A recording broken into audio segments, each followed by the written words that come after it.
L'odeur, oui, tout simplement, c'est une madeleine de Proust. Quand on fait de la niche à la fraise, c'est aussi simple que quand on va sur le marché, qu'on sent les étals de fraises, ça nous ramène en enfance. Pour faire la niche, c'est le sucre et l'eau qu'on met à bouillir. Une fois que ça bout, on vient incorporer le sirop de glucose. On lui redonne un petit bouillon. Là, c'est la dissolution. Et on va sortir cette pâte. C'est hypnotisant, satisfaisant. Ensuite, c'est une fois que j'ai récupéré cette base neutre, je viens la mélanger.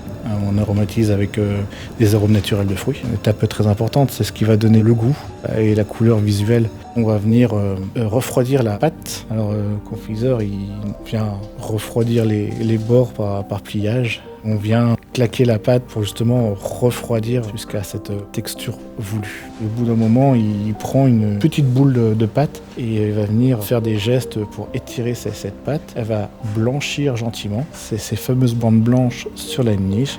Elle n'a aucune incidence sur le goût, c'est vraiment de l'esthétique.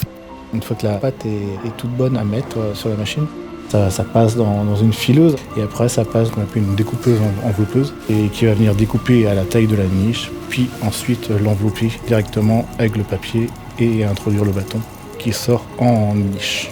Raymond et Yvonne Audebert ont commencé tous les deux dans un garage à fabriquer les niches qu'ils allaient vendre le soir, une petite cabane qu'ils avaient sur la plage. 80 ans après, on est dans un bel atelier à fabriquer la niche de Raymond et Yvonne Audebert.